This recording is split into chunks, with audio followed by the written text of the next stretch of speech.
ভারতের সাথে ইন্টেরিয়াম সরকারের সম্পর্ক অত্যন্ত খারাপ ছিল, একদম তলানির পর্যায়ে। আমাদের ফরেন পলিসির এখন পর্যন্ত একটা লিমিটেশন হচ্ছে খুবই অ্যাম্বিগুয়াস ফরেন পলিসি। আমাদের ফরেন পলিসি প্রেডিক্টেবল না। তো এইটা একটা ইস্যু, যেটা অর্থাৎ হচ্ছে যে আমরা ডেফিনেটলি আমাদের ফরেন পলিসি এক অর্থে এক জায়গায় ঠিক আছে যে আমরা কারোর সাথে একক বন্ধুত্বে যাব না, সবার কাছ থেকে এই স্বার্থের ভিত্তিতে আলাপ করব, কিন্তু এই আলাপটা আমরা প্রেডিক্টেবল ওয়েতে নিয়ে আসতে পারিনি, ওই ল্যাঙ্গুয়েজে আনতে পারিনি। সো একটা অ্যাম্বিগুইটি রয়েছে এবং সেই জায়গাটাতে এই ভিজিটটা অত্যন্ত গুরুত্বপূর্ণ।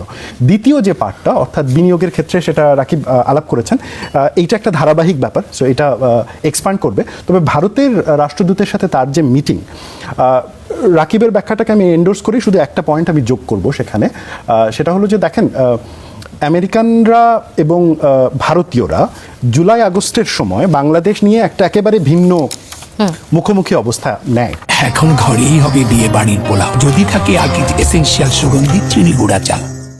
এবং এই মুখোমুখি অবস্থার প্রেক্ষিতে আমরা দেখলাম যে যখন গণ অভ্যুত্থানের প্রেক্ষিতে বাংলাদেশে সেই সময় আওয়ামী লীগ সরকারের পতন ঘটলো, তো ভারতের সাথে ইন্টেরিয়াম সরকারের সম্পর্ক অত্যন্ত খারাপ ছিল, একদম তলানির পর্যায়ে ছিল। এবং এই ক্ষেত্রে আমি বলবো যে ভারতেরও সম্পর্ক উন্নয়নের খুব একটা আগ্রহ ছিল না, তারা নির্বাচিত সরকারের জন্য অপেক্ষা করছিল, আবার ইন্টেরিয়াম সরকারের তরফ থেকেও তেমন একটা আগ্রহ ছিল না। কিন্তু যখন নির্বাচিত সরকার বিএনপি দায়িত্ব গ্রহণ করলো, তখন শুরুর দিকে বাংলাদেশ এবং ভারত উভয়ের দিককারই কিছু জেস্চার ছিল যে সম্পর্ক স্বাভাবিকরণের। যেমন একটা হচ্ছে যে বাংলাদেশের ফরেন মিনিস্টার ভারতে গেলেন, বাংলাদেশের বিডিআর এর প্রধান তিনি ভারতে যান, ডিজিএফআই এর প্রধান ভারতে যান। খুব রিসেন্ট সময় আমরা জানি যে প্রাইম মিনিস্টারের সিকিউরিটি পরামর্শক যিনি, তিনিও ভারতে যান এবং অজিত দোভালের সাথেও মিটিং করেন। অন্যদিকে ভারতের তরফ থেকেও একটা সিগন্যালিং ছিল সম্পর্ক নরমালাইজ করার।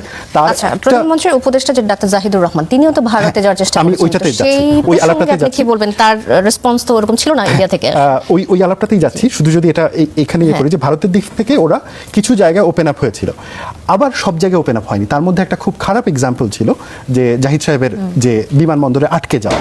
আবার তো এখানে মিক্স সিগন্যালটা ছিল, হ্যাঁ, মানে কিছু যেমন আসার জায়গা ছিল, আবার কিছু ছিল খুব মিক্স সিগন্যাল। এবং বিশেষ করে জাহিদ সাহেবের এটা তো একদম আউট অফ দ্য হ্যান্ড চলে যায়। এখন আমার ধারণা আমেরিকানরা বুঝতে চাইছে প্রতিবেশীর সাথে আমাদের সম্পর্ক কি হবে। এবং আরেকটা ব্যাপার, দীনেশ ত্রিবেদী উনি বাংলাদেশে আসার পরে এখন পর্যন্ত কিন্তু প্রাইম মিনিস্টারের অ্যাপয়েন্টমেন্ট পান নাই। এটা বাংলাদেশের একটা ট্রেডিশন। ফরেন মিনিস্টারের খুব কিছুদিন, এই জাস্ট বোধহয় এই সপ্তাহেই উনি ফরেন মিনিস্টারের অ্যাপয়েন্টমেন্ট পেয়েছেন এবং দেখা করেছেন। তো এইটাও একটা মেসেজিং বাংলাদেশ সরকারের তরফ থেকে হয়েছে। তো আমার যেটা মনে হয় একদম পিওরলি ডিপ্লোম্যাটিক সেন্সের জায়গা থেকে, যে আমেরিকানরা দুইটা জিনিস বুঝতে চাচ্ছে। এক হচ্ছে যে তিনটে জিনিস, একটা হচ্ছে বাণিজ্যের ব্যাপারটা তাদের চুক্তির প্রেক্ষিতে, দ্বিতীয়ত হচ্ছে যে আমাদের চায়না পলিসি কি হতে যাচ্ছে, এবং সেই ব্যাপারটা তাদের কাছে খুবই ইম্পর্টেন্ট।